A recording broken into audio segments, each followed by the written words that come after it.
안녕하세요. 저는 올해 60대 후반 여자입니다. 지금은 제 인생이 더할 나위 없이 행복하고 앞으로도 그랬으면 좋겠어요. 며느리와 아들까지 제가 너무 사랑하고 저에게는 없어서는 안 될 존재들입니다. 그런데 제가 이렇게 행복하게 지낼 수 있게 된 것도 얼마 되지 않았어요. 오래 살다 보니 별의별 일을 다 겪는 것 같은데요. 하지만 그 일이 저희 집안에서 일어나지 않았다면 지금처럼 이렇게 맘 편히 행복하진 않았겠죠. 여러분은 가족이라고 사람 함부로 믿지 마시길 바래요. 이건 저의 경험에서 나온 충고입니다. 다들 제 이야기를 들으시고 많은 조언과 충고 부탁드려요. 저의 사연 시작할게요. 저는 사실 30대가 될 때까지 마땅한 직업이 없었어요. 주위 친구들은 진작에 취직을 하고 결혼을 한 뒤 아이까지 낳은 친구들도 있었지만 저는 직장도 없었고 사귀던 남자친구도 없었어요. 명절 때 집으로 가면 친척분들은 저를 보며 한숨을 쉬기 바쁘셨죠. 저도 이런 제 자신이 얼마나 한심하고 비참한지 잘 알았어요. 제가 마땅한 일자리도 없고 이리저리 맴돌고 있으니 저한테 같이 일을 해보자며 자신의 회사로 들어오라고 한 사람들도 여러 명 있었죠. 하지만 다 거절했습니다. 왜냐하면 저는 어렸을 적부터 하고 싶었던 꿈이 있었거든요. 바로 사업입니다. 저는 아주 어렸을 적부터 사장님이 되고 싶었어요. 부모님도 저의 꿈을 응원해 주셨고 코피 나도록 열심히 살았습니다. 하고 싶은 건 많고 열정은 넘쳤지만 상황이 저를 따라주지 않더라고요. 20대 중반부터 사업에 뛰어들었는데 그때는 다들 저를 사장님으로 보지도 않았습니다.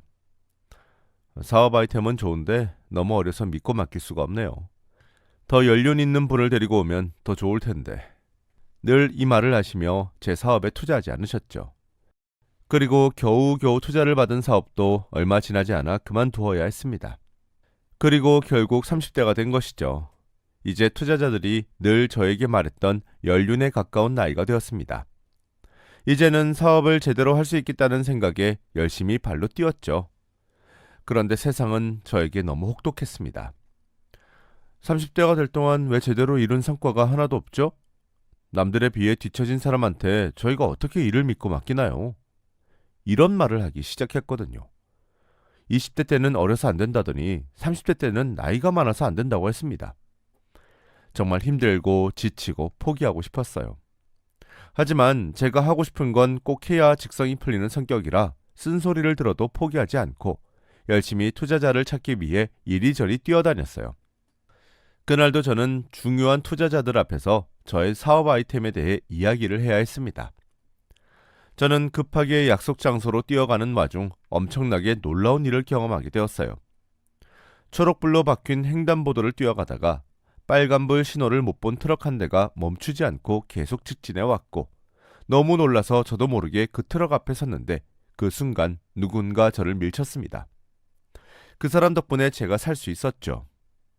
순식간에 일어난 일이라 너무 무서웠고 심장이 미친 듯이 뛰었습니다. 트럭 아저씨는 졸음운전을 하고 있었다고 해요. 아무튼 저는 그 사람에게 감사 인사를 하려고 일어났고 그 사람과 눈이 마주쳤습니다. 정장을 입고 계신 한 남자였는데 저와 나이대가 비슷해 보였죠. 그렇게 감사하다고 정중히 인사를 드린 후 급히 약속 장소로 갔습니다. 그 남자도 바쁜 일이 있는지 급하게 어디론가 뛰어가더라고요. 저는 주위를 볼 틈도 없었고 늦지 않기 위해 더 열심히 뛰었습니다. 그리고 겨우 도착한 뒤 투자자들 앞에서 저의 사업 아이템에 대해 설명했죠. 그런데 발표를 진행할수록 분위기가 차가워지는 걸 느낄 수 있었습니다. 하지만 저는 아랑곳하지 않고 많은 투자자들이 있는 그 자리에서 발표를 끝마쳤죠. 이제 저에게 투자를 하고 싶은 투자자들이 손을 들 차례였는데 정말 싸늘했습니다. 아무도 손을 들지 않았죠. 하지만 익숙한 일이었고 슬프긴 했지만 티내지 않았어요. 돌아가려고 하는 그때 갑자기 어떤 사람이 손을 들었습니다. 저는 처음으로 제 사업에 투자하려는 사람을 보았고 저희 둘은 눈이 마주친 채 서로 놀랐죠. 바로 아까 전 횡단보도에서 저를 구해주었던 남자였거든요.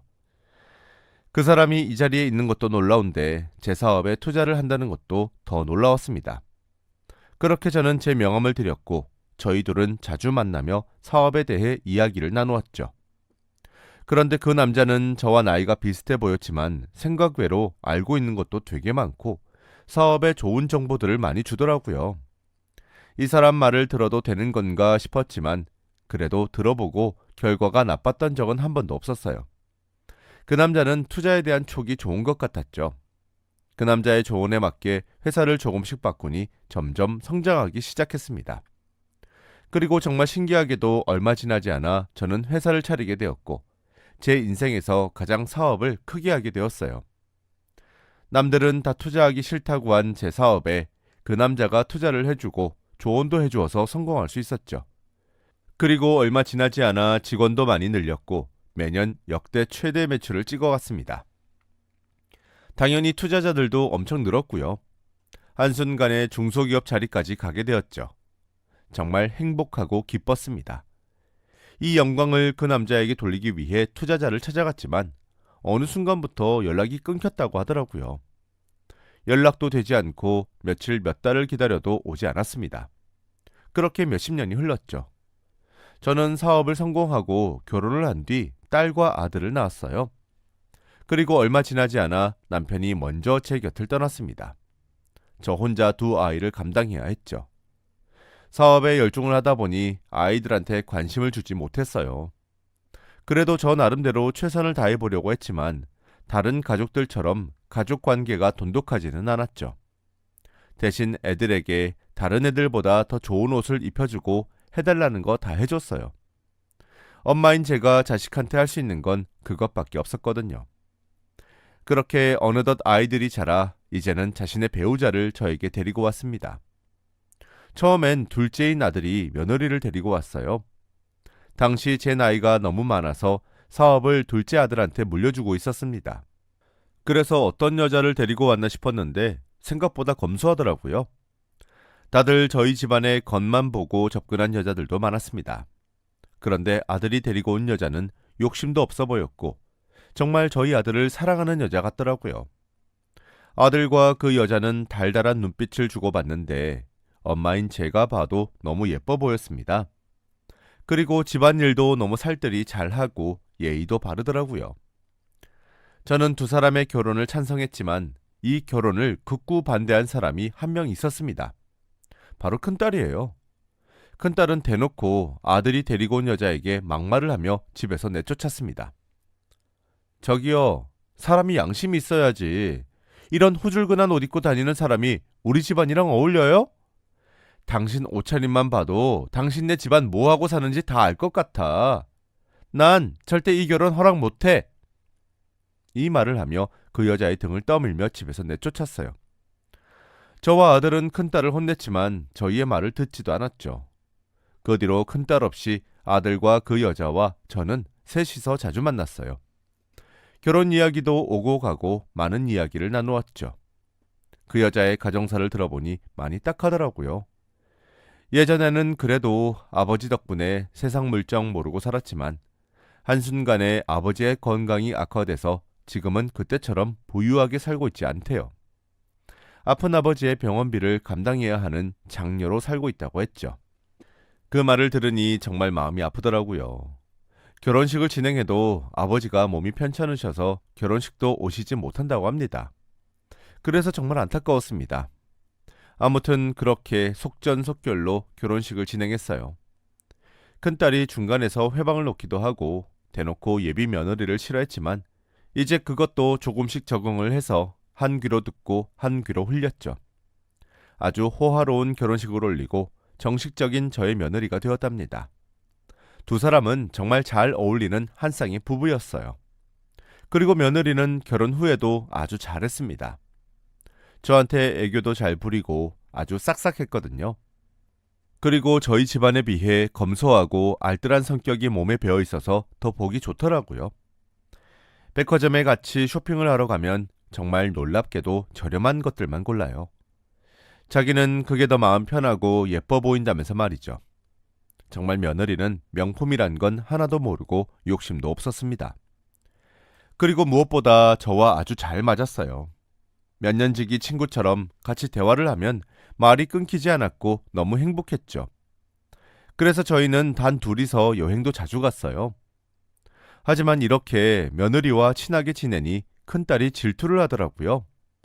그래서 큰딸과 단 둘이서 몇 번 여행을 간 적이 있는데 항상 싸우고 돌아와서 더 이상은 큰딸과 함께 여행을 가지 않습니다. 아무튼 그렇게 며느리가 저희 집에 온 지 몇 년째 되었어요. 사업은 승승장구하고 있었고 아들도 이제는 제 자리를 대신해도 될 것 같았죠. 제 아들이지만 일 하나는 똑부러지게 하는 모습이 대견해 보였습니다. 그런데 어느 날이었어요. 회사에 들러 잠시 업무를 보고 아들과 함께 퇴근을 했습니다. 그런데 저희 집에 경찰들이 잔뜩 몰려 있더라고요. 너무 놀라 당장 뛰어갔는데 그곳에는 큰딸이 주저앉아 엉엉 울고 있었습니다. 그리고 상황 파악을 해보니 누군가 제 금고를 털어갔더라고요. 정말 무서웠습니다. 셀 수도 없는 액수의 현금이 들어있었고 중요한 문서들도 있었는데 말이죠. 너무 놀라서 아무 말도 나오지 않았고 경찰은 바로 수색에 들어간다고 했습니다. 큰딸이 경찰에 신고를 했다고 했어요. 대체 어떻게 된 일이냐고 물으니 큰딸의 입에서 나온 말은 굉장히 충격적이었습니다. 신우가 엄마 금고 여는 거 봤어. 안 그래도 요즘 큰돈 필요하다고 하는 건 들었는데 이런 일까지 벌인 줄은 몰랐지. 신우 눈빛이 너무 차갑고 무서웠어. 신고하면 나 죽여버린다고 했는데 무서워도 꾹 참고 신고했어. 큰딸이 하는 말을 듣고 저와 아들은 둘 다 믿지 않았어요. 며느리가 어떤 사람인지 저희 두 사람이 훨씬 더 잘 아니 말이죠. 그래서 경찰이 확답을 주기 전까지는 큰딸의 말을 믿을 수 없었습니다. 아들과 제가 며느리한테 수백 통의 연락을 했지만 받지 않았어요. 그럴수록 저희 둘의 의심은 점점 깊어져 갔죠. 그때 경찰이 범인을 잡았다고 했어요. 저희 가족들은 다 같이 경찰서로 달려갔습니다. 그런데 경찰서에서 조사를 받고 있는 사람의 정체를 보고 저와 아들은 다리에 힘이 풀려 주저앉고 말았어요. 바로 며느리였거든요.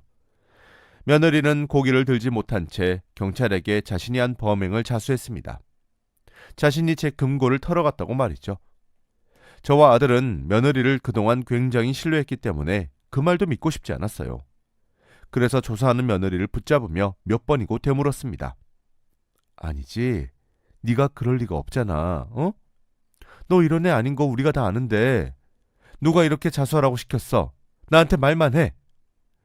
그런데 이렇게 말을 해도 며느리는 저희를 한 번도 쳐다보지 못했어요. 그리고 저희에게 일침을 날렸습니다. 부잣집에 시집 오면 제 인생이 조금이라도 달라질 줄 알았는데 여전히 시궁창이었어요. 그래서 큰돈 들고 해외로 도망가서 떵떵거리면서 살려고 했는데 아이씨, 다 실패했네. 당신들 그동안 내 연기에 속은 거야. 난 절대 착하지 않고 돈밖에 모르는 사람이라고. 이제 알았어? 그 순간 저도 모르게 며느리의 왼쪽 뺨에 손이 갔어요. 그리고 한치의 망설임도 없이 내리쳤습니다. 경찰서에는 정적이 흘렀고 저희는 아무 말도 할 수 없었죠. 며느리는 저에게 뺨을 맞고 눈물을 뚝뚝 흘렸습니다. 제가 이런 사람을 그동안 제 곁에 두었다니 배신감이 크게 들었죠.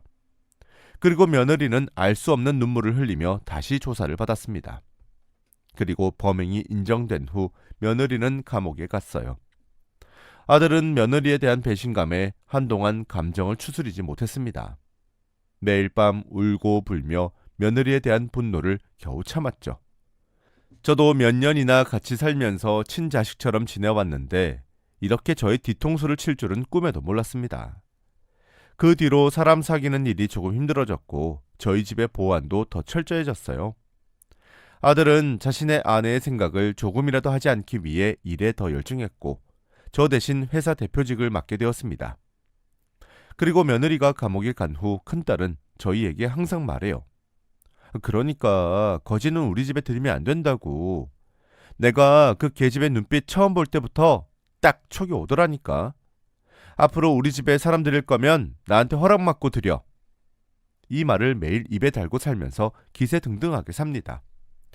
정말 큰딸의 말대로 그랬던 건지 의문이더라고요. 아무튼 며느리가 감옥에 가고 몇 년이 흘렀어요. 지금쯤이면 감옥에서 나왔을 것 같은데 저희 집안을 배신한 사람 따위의 근황은 알고 싶지 않았어요. 그리고 저희 가족들도 다시 일상으로 돌아와 잘 지내고 있는 중이었죠. 그때 마침 저희 집안에 새로운 가족이 생겼습니다. 바로 큰딸이 결혼을 하게 되었는데요. 사실은 처음 보고 마음에 들지 않았습니다. 마땅한 직업은 없었고 사업을 하고 싶어 여러 번 실패를 한 사람이라고 하더라고요. 그리고 이번엔 자신이 제대로 된 사업 아이템이 있다며 절대 실패 안 할 거라고 했습니다. 그런데 저와 아들은 그 사람이 저희 집안에 들어온다는 것이 썩 내키지 않았죠. 저와 아들의 표정이 점점 굳어지니 딸이 말하더라고요.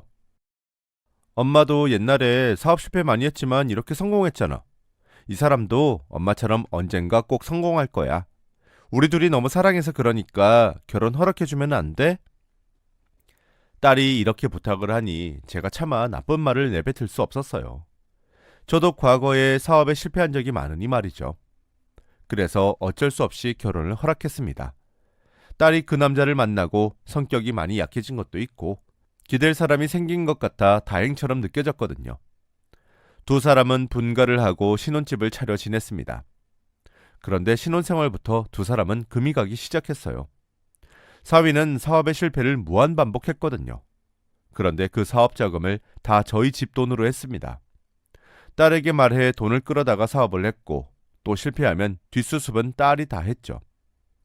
사위의 사업이 계속 망하는 이유가 투자자가 없어서라고 하더라고요. 자신의 사업 아이템을 보고 투자하려는 사람이 없다고 했습니다. 사위의 말을 들으니 왠지 모르게 제 과거가 생각이 나고 마음이 착잡해졌죠. 그래서 저는 지인들을 끌어모아 사위가 자신의 사업 아이템을 발표할 자리를 마련해 주었어요. 사업을 시작하려는 사람들이 정말 투자받고 싶은 유명한 투자자들이 한자리에 모였습니다. 사위는 정말 감사하다고 했고 제가 봐도 아무나 모을 수 없는 사람들로 가득했죠. 그리고 저희는 행사를 진행하기 전 투자자들에게 가 한 분 한 분께 인사를 드렸습니다. 다 인사를 드린 후 행사를 진행하려고 하는데 그때 누군가 문을 열고 들어왔어요. 그런데 거기에 있던 투자자분들이 문을 열고 들어온 사람을 보고 하나도 빠짐없이 다 자리에서 일어나 허리를 90도 굽혀 정중히 인사를 드렸죠. 대체 어떤 분인가 싶어 그 사람을 보았는데 저는 말이 나오지 않았습니다. 어떻게 저 사람이 여기 있는 건지 제가 헛것을 본 건가 싶었죠. 바로 전 며느리였습니다.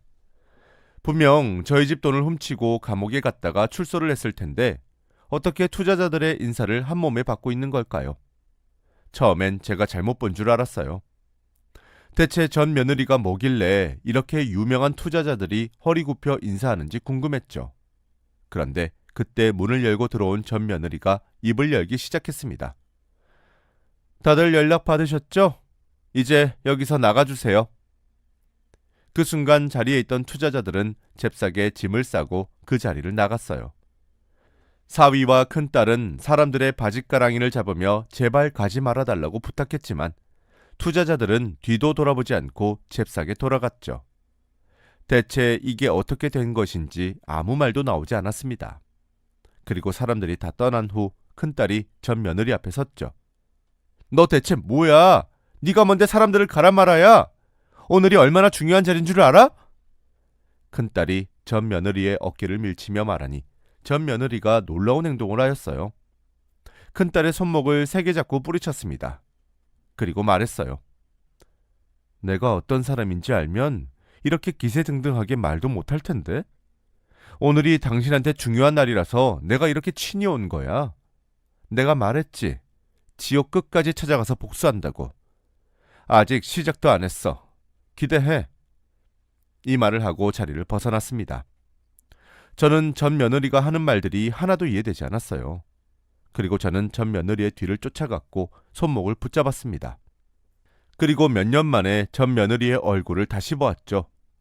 그런데 전 며느리의 표정을 보고 굉장히 놀랐어요. 왜냐하면 눈물을 흘리고 있었거든요. 대체 큰딸과 전 며느리 사이에 무슨 비밀이 있는지 알고 싶었습니다. 그래서 전 며느리를 위로해 줄 겸 근처 커피숍으로 가서 이야기를 나누었어요. 몇 분간 아무 말 없이 눈물을 흘리다 전 며느리는 말하기 시작했습니다. 그런데 전 며느리가 한 말들을 듣고 저는 충격에 빠지고 말았어요. 어머니, 그때 돈 들고 도망간 사람 저 아니에요. 형님이에요. 그때 경찰서에서 제가 모진 말한 건 정말 죄송해요. 꼭 사과드리고 싶었어요. 저는 전 며느리가 하는 말을 듣고 정신을 차릴 수 없었습니다. 두 눈이 휘둥그레진 채로 손이 덜덜 떨렸죠. 그리고 전 며느리는 더 충격적인 이야기를 해주었습니다. 그 당시 전 며느리의 아버지가 많이 편찮으셨는데 수술비가 없었대요. 그리고 수술 후에도 간병인이 있어야 하는데 그 돈을 저희에게 부탁할 수 없었답니다. 그런데 이 고민하는 걸 큰딸이 듣고 협박을 했다고 해요. 자기 대신 자수해서 감옥에 가면 전 며느리가 감옥에 있는 동안 아버지 수술도 시켜주고 간병인도 붙여줄 거라고 말이죠. 전 며느리는 계약서에 사인도 하고 눈물을 머금으며 감옥까지 갔는데 큰딸은 전혀 아버지한테 지원을 해주지 않았다고 합니다. 거짓말을 한 것이죠. 전 며느리가 감옥에 있는 동안 아버지한테 관심도 주지 않고 병은 악화되었다고 합니다. 그래서 출소 후 복수를 결심을 하게 된 것이죠. 두 사람 사이에 이런 일들이 있었는지는 꿈에도 몰랐어요. 어떻게 이런 일이 제 몰래 일어났었는지 큰딸에게 화가 미친 듯이 났습니다. 그런데 더 놀라운 건 바로 지금 전 며느리가 왜 투자자들한테 그런 대우를 받는지 궁금했어요. 원래 투자에 전혀 발을 넣고 있지 않은 사람이었는데 어떻게 한순간에 저 위치까지 올라갈 수 있었는지 말이죠. 그런데 전 며느리가 하는 말은 굉장히 놀라웠습니다.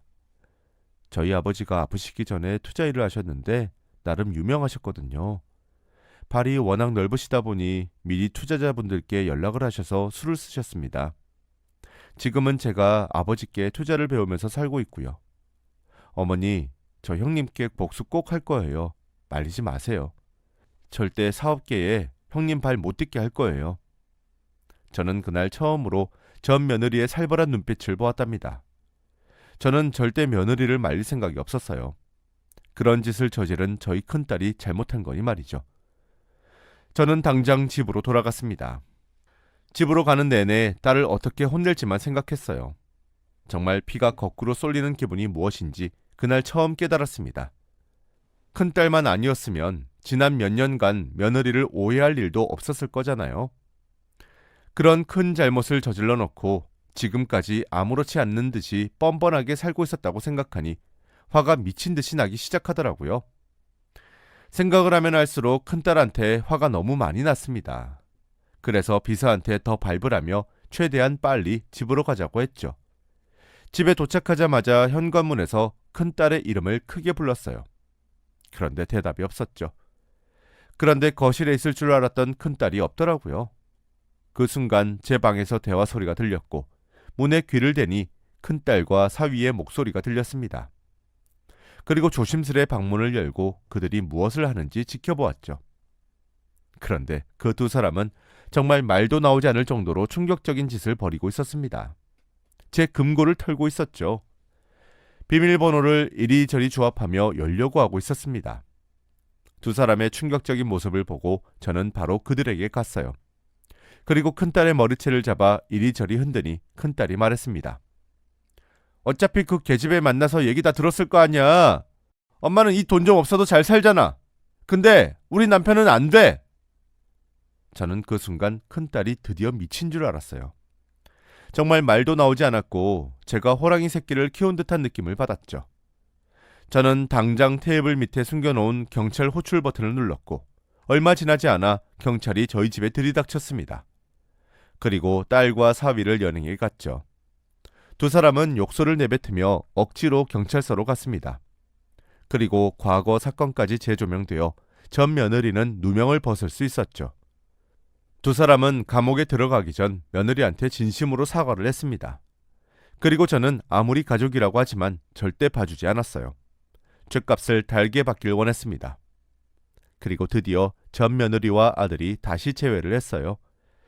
아들도 오해를 풀고 전 며느리도 당당하게 아들 앞에 설 수 있게 되었죠. 두 사람은 몇 년 만에 다시 만나도 전혀 어색하지 않았고 다시 혼인신고도 했습니다. 그리고 부부가 되었죠.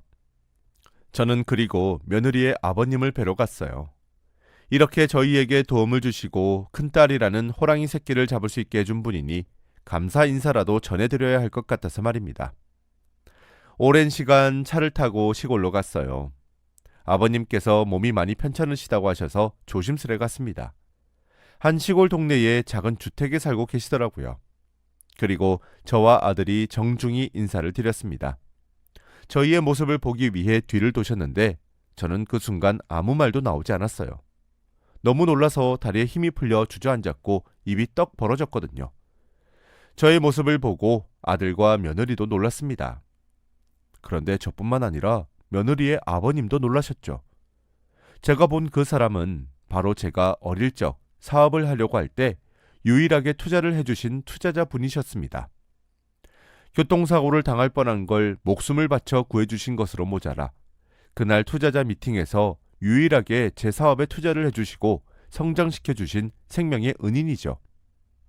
그런데 이렇게 사돈 관계로 만나게 되니까 감회가 새로웠습니다. 저는 몇십 년간 그를 찾아다녔지만 연락 없이 사라지셔서 찾기 힘들었는데 이렇게 만나 뵙게 되니 너무 기쁘더라고요.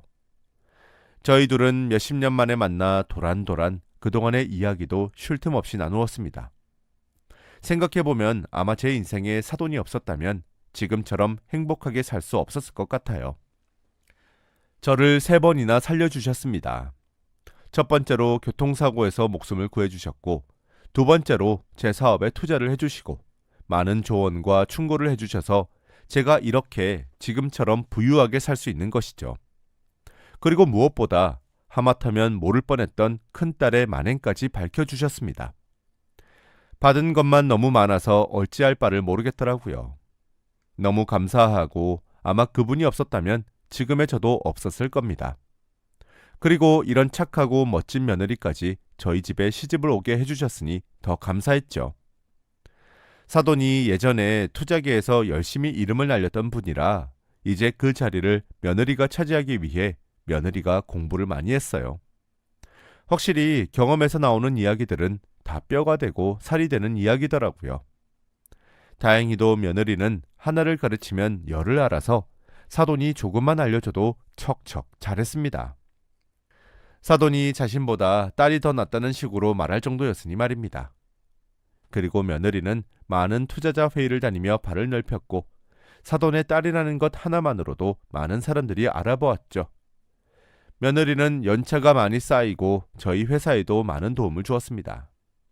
아들이 힘들어하는 부분은 옆에서 많이 도와주더라고요. 두 사람을 보고 있으면 저도 흐뭇해집니다. 그리고 큰딸은 계속 연락이 와요. 영치금을 넣어달라고 말입니다. 저와 아들은 초반에 조금 넣어주다가 점점 원하는 액수도 커지고 건방져지길래 보내주지 않고 있어요. 대화 몇 마디만 나눠도 아직도 큰딸이 그대로라는 건 금방 알 수 있었죠. 아직도 자신의 잘못이 뭔지도 모르고 며느리를 증오합니다. 거기서 제발 큰딸이 정신을 차렸으면 좋겠네요. 사돈은 수술도 받고 약물 치료도 하면서 조금씩 건강이 나아지고 계세요. 그런데 아무래도 나이가 있으시다 보니 젊은 사람들에 비해서는 많이 힘드네요. 과거에 사돈이 제 생명을 구해주셨으니 저도 어떻게든 사돈의 생명에 힘을 쓰려고 합니다. 지금 생각해봐도 어떻게 제 인생에 이런 일이 생기는지 정말 놀라워요. 그토록 뵙고 싶고 감사한 분이 제 사돈이라니 아직도 꿈을 꾸는 것만 같습니다. 이제서야 진정한 가족이란 것을 꾸린 것 같아요. 나이가 많이 들고 나서야 행복이 뭔지 알겠습니다. 이제서야 다들 제 일을 찾아서 승승장구하고 있어요. 저의 이야기는 여기까지입니다. 들어주셔서 감사합니다.